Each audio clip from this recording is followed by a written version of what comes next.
go anywhere, or I'm not going to become anything, or I could just die at a very young age. I was a very frightened child. I wanted to become a priest because I was too scared, and I heard that God is very punishing when I was growing up. So I wanted to do all the right things. So God doesn't punish me. So the right thing was to go to church and do all the charismatic things and Bible and all that. So for a period of time, that my family thought this guy may become a priest, in my young days. But in saying all that, I wanted to be somebody, and I ended up being somebody which I didn't want to be, a bloody drug addict.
Before I could discover, my wife was using smack and my brother was using smack. The younger brother got into smack, so the whole family was all smacked up, left, right, and center. And by that time, I had two daughters, Caroline and Shuri. They were 3 and 5. Life was really miserable. Wife was always, on the lookout, or she was like a zombie hanging her head down, eyes closed when you talk, forgetful. Life was really miserable. And if I came home, she was not at home because today I understand that addict has to have his money or his dope. So she used to go trying to see because I never used to leave much money at home at that time. So life was a miserable, miserable, miserable. And this thought came into my head that probably if you start this, things will get better. Because I didn't want to lose my wife. We met very young, nearly 35 years we are together. So I didn't want to ever lose her. And losing her means my children will suffer. I didn't want them to suffer because when I was 11, my mom and dad separated. They had a divorce. So I grew up with parents in two ends, in between fetch for myself. So I didn't want that to happen for my two daughters. So I had to keep this together. So I needed some glue, and the glue was brown sugar. Yeah, I was start taking drugs at the age of 16, and then it was in the schools, mostly with my friends, and then it was like kind of to be to show that I'm a man, because mostly my friends were laughing at me. You're not a man. You can't take drugs. In our hometown, it's a small town. It's around 2,000 house only, first of all. So then we form a gang. So drugs was not our first choice. It used to be like a dadagiri over there. So then somehow drugs came into a group. So everybody was like on drugs. Been in jail in 1991 and in 1992 again for 8 months. मैं बॉम्बे गया हुआ था कुछ job के लिए, किसी ने sky shop में कुछ जॉब था। तो मैं 2-4-5 दिन के लिए तो मैं गांजा खरीद के रखे हुए था अपने पास। वहाँ गया, 2-4 दिन ठीक चला। उसके बाद मैं ढूंढना चालू किया गांजा, बॉम्बे में मुझे मिला नहीं।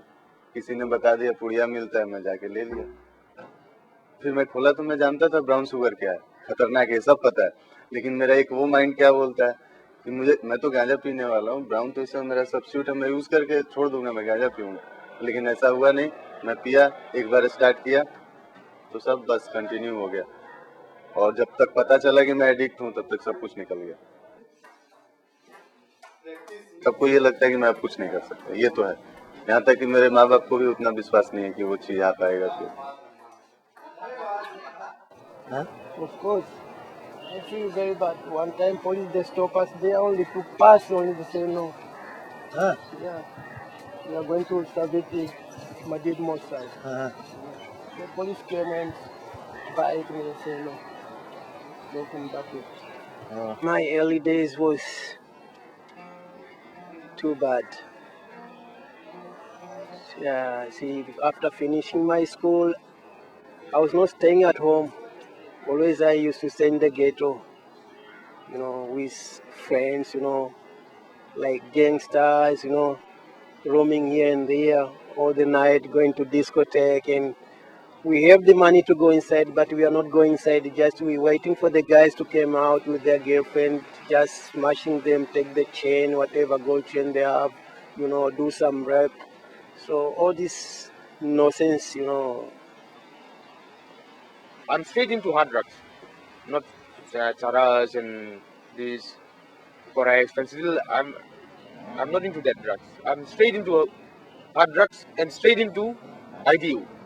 I mean, injecting drug user. So there was once I was using in Manipur. I was going to visit my grandpa, and then I was using there a heroin. So there is some underground people, I mean like extremists who are fighting there. So they caught me with my syringe and my heroin. So they let me stand naked and they let me lie down on the ground. I thought that they are going to shoot me now. So they put a gun on my head and then suddenly they pushed the they pushed the barrel down to the ground and they shot it. I thought that I was going to die at the time. That was the bad experience I got. Every little thing gonna be alright. Rise up this morning, smile with the rising sun. Three little birds beside my doorstep, singing sweet song, a melody feeling. This is my message to you. Oh, oh, oh. Come on, say solo. No worry, no worry. Singing no worry. About a thing. About a little fucking thing.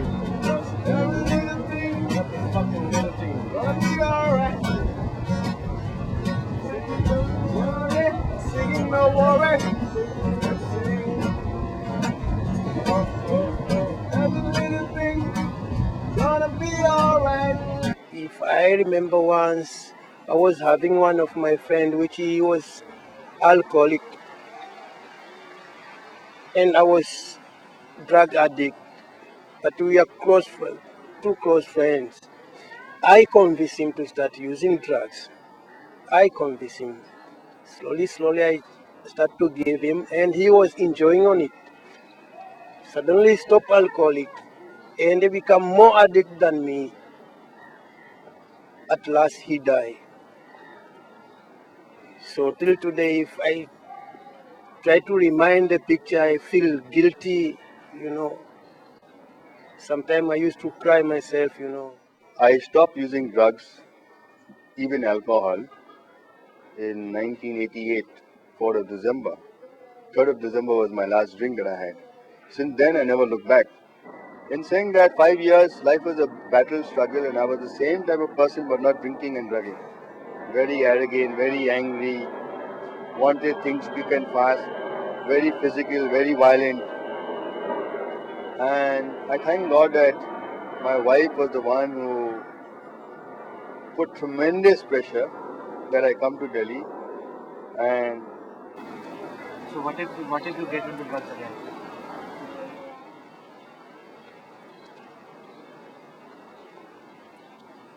If I get on drugs again, I don't know what to say.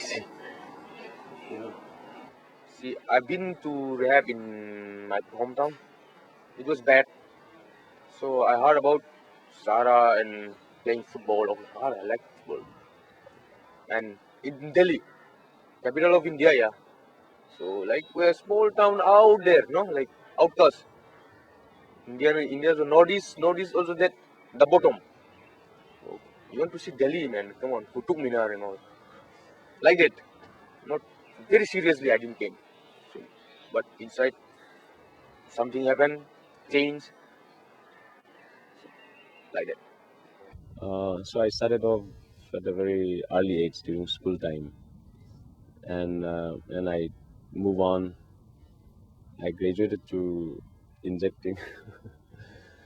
um, so I started off at a very early age, and I've given up since the last 10 years now, since '96, and today's 2006. Thank you, God.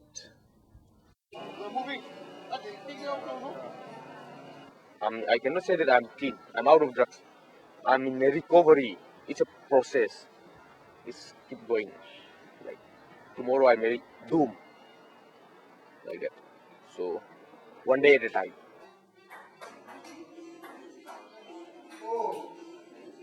It's the types of disease, drugs it's always coming up that feeling and thoughts of using. But the only thing is that you keep away from one day at a time. Okay, I won't use this day.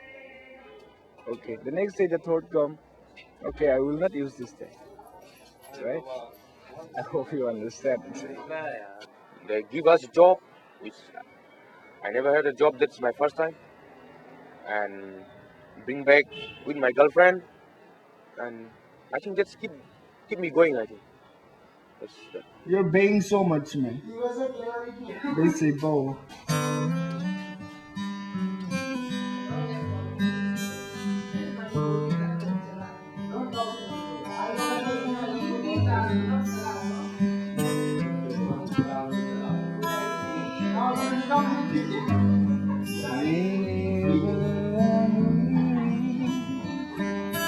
From the bells that rage in my head, with accents of gladness, and my sanity hangs by a thread. I gotta show you each and every way I can.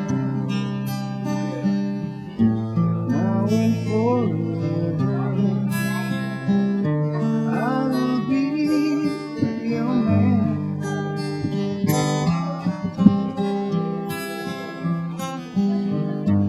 Without a hat. A hat is the first prerequisite to be an artist. And then you pick up the brush. How do you look at life now? How are you looking at it? So it's a second chance. It's like coming back to life kind of thing. I'm saying. My dreams are more colorful, let's put it that way.